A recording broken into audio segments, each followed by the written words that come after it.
will talk about freshwater dolphins of the Ganges River. The forest department officials of several districts of western Uttar Pradesh have submitted their plans for the preparation of a draft integrated management plan for the upper Ganga Ramsar site, spread over an 85-kilometer stretch from Brajghat in Hapur to Narora in Bulandshahr. The plan is proposed for 5 years and will largely benefit the Gangetic dolphins, gharials and the other aquatic species. The preparation of the plan is underway on the directions of the Union Environment Ministry. The Ramsar site in the upper Ganga River is one of the 130 sites selected across the country to have such a plan. The 85-kilometer stretch was declared a Ramsar site in 2005 and is home to the Gangetic dolphin, whose figures as per a survey conducted by UP Forest Department and Worldwide Fund for Nature India are 33 in 2018 as against 22 in 2015. The 4 districts through which the Ramsar site passes are Hapur, Amroha, Sambhal and Bulandshahr.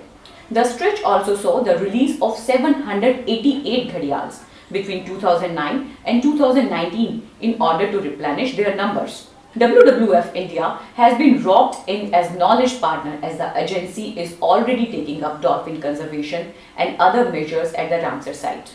The draft plan preparation encompasses different aspects related to health of the river and the ecosystem along with species, regular checking of water quality and quantity, collaboration with local communities so there is focus on sustainable fishing and agriculture in order to reduce the use of pesticides, integrated management regime for better governance so that different departments and stakeholders coordinate in a better manner. Now, what are freshwater dolphins?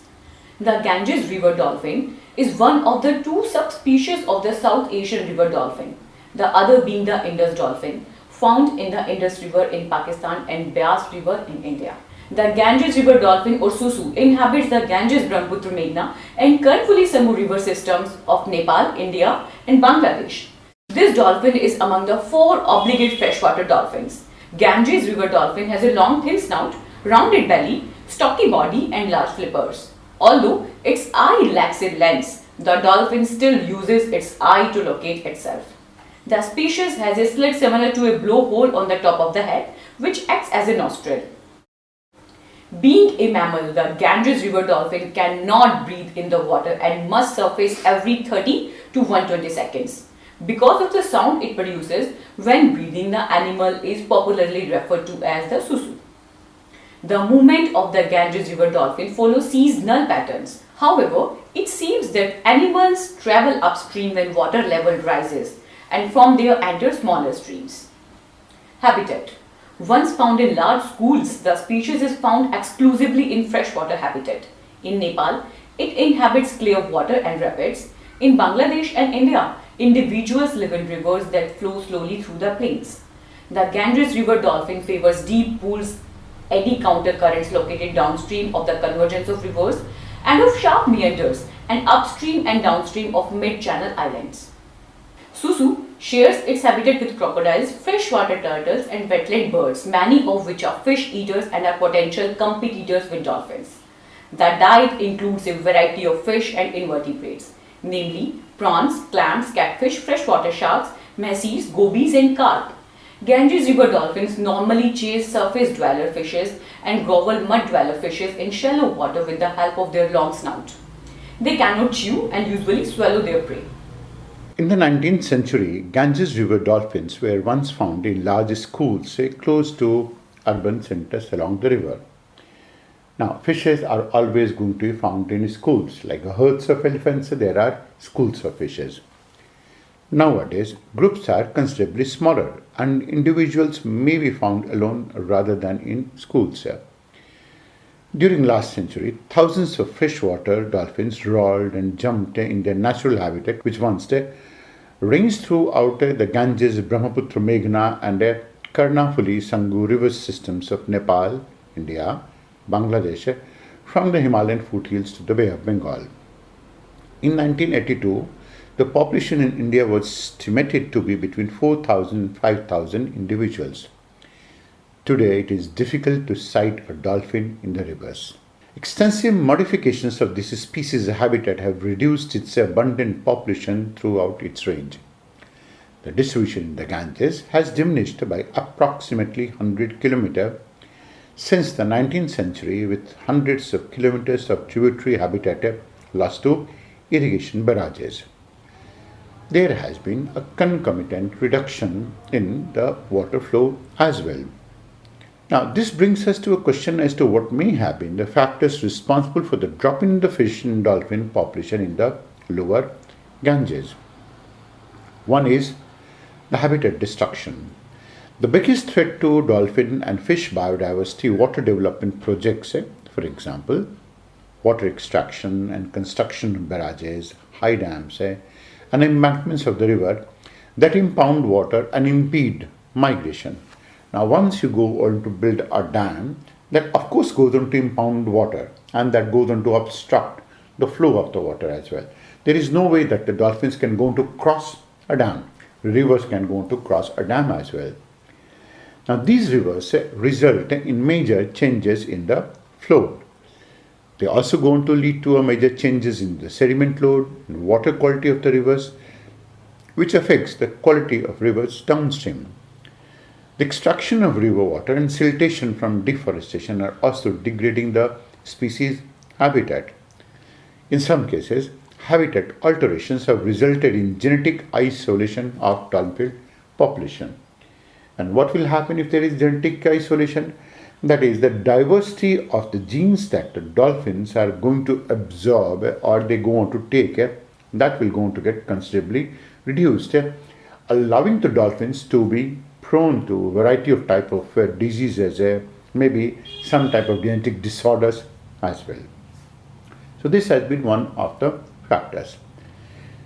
Second has been traditional fish farming. Traditional fishermen along Ganga in Bihar, they go on to find new fish in the river. And these go on to render the fish as a nearly unviable livelihood. That is, the way the fisherman is going to be exploring and harvesting the fishes with a few fishes in the river, they are the same fishes that are going to be used for the dolphins and same thing for the human beings as well. Now that goes on to become a major factor for the depletion of the food for the dolphin. The third is selective fishing. That includes widespread use of non-selective fishing gear, and that means that you go on to use a similar type of fishing gear for the harvesting of all of those type of fishes, and dolphins go on to get trapped in that, despite the fact that dolphins were not to be harvested. So this selective depletion of the dolphins and selective killing of these dolphins is unintentional, but that goes on to take place. The fourth is illegal fishing and the nets. This is largely because of the increase in the number of non-traditional fishermen and illegal fishing nets with fine weave. These nets trap very young fish, decimating the population. And there is a good amount of unintentional killing through entanglement in fishing gear. Directed harvest for dolphin oil, which is used as a fish attractant and for medicinal purpose. Now, when the fishes go on to be caught and they go on to get entangled, and there is a directed harvest for the dolphin oil, which is used as a fish attractant and for medicinal purpose, dolphins are definitely going to be killed in this region. And that has been a major factor which has been by and large unknown to a good number of fishermen. And of course, when they have to go for their economic consideration, these things don't go on to matter. Fifth is regular dredging. The National Waterways Act sees the Ganga as national waterway. There is regular dredging to maintain the water drift needed for barges, and that destroys fish habitat and interferes with dolphin echolocation. Echolocation, that means how is it that sound can be used for the purpose of the location of the dolphins, and of course dolphins go on to be also using their echolocation in order to know where exactly they are and where exactly certain type of obstructions go on to be by sending of sound waves, and they go on to getting it receiving it back again. Dredging also goes on to cause the rivers to alter its flow, eroding its shore and causing deep fall-offs. Some 20 dredging related deaths have been reported from one ghat alone from Bihar. The sixth has been pollution. Levels of pollution are a problem and it will only increase. It's likely to increase and that will go on to increase in a no amount of time because it is increasing at a real fast pace. Sources from industrial waste and pesticides, municipal sewage discharge and noise from vessel traffic as well as overexploitation of the prey have all poisoned the dolphins. Compounds such as organochlorine and butylatin found in the tissues of the Ganges River dolphins have a deadly effect on the subspecies. The seventh cause has been fisheries bycatch. Bycatch in gill nets and line hooks is also a major source of mortality for these subspecies. When we go on to be talking about bycatch in gill nets and line hooks, that means while some of these fishes are going to be harvested, dolphins also go on to become harvested and they go on to die as well. Eighth is directed take. Although the killing of this dolphin for meat and oil is thought to have declined, it still occurs in the middle Ganges near Patna, in the Kalni Kushiara river in Bangladesh, and in the upper reaches of the Brahmaputra. In fisheries for large catfish in India and Bangladesh, dolphin oil and body parts are used to lure prey.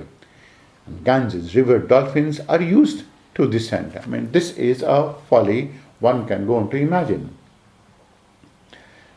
The Vikramshila Ganges Dolphin Sanctuary is the only protected stretch of a river dedicated to the endangered cetacean, which is under a threat from a variety of type of human activities. Now, needless to say, dolphins have been getting extinct because of all of these factors. Way forward. Given that fishery interactions are the primary cause of river dolphin mortality, the Inland Fisheries Act needs to be reviewed and amended so that rules and regulations are in place, making fisheries sustainable and reducing risk to dolphins and other aquatic wildlife. Having declared the river dolphin the national aquatic animal, the Indian government showed commendable action by setting up a national network of protected, conserved areas for river dolphins and associated aquatic fauna, and considering initiating a national river dolphin project along the lines of Project Tiger. Time has come to develop community-based river dolphin conservation areas, where sustainable fisheries and dolphin conservation measures are promoted in an integrated manner, with possible model planning, design and implementation of ecotourism projects focused on dolphin watching, with appropriate safeguard against disturbance. Such projects should incorporate education and awareness efforts. We also need to design and implement a national awareness campaign on river dolphins through innovative media programs and the establishment of interpretation and information centers in dolphin conservation protected areas. The presence of dolphin in a river system signals a healthy ecosystem. Since the river dolphin is at the apex of the aquatic food chain, its presence in adequate number symbolizes greater biodiversity in the river system and helps keep the ecosystem in balance. Thank you.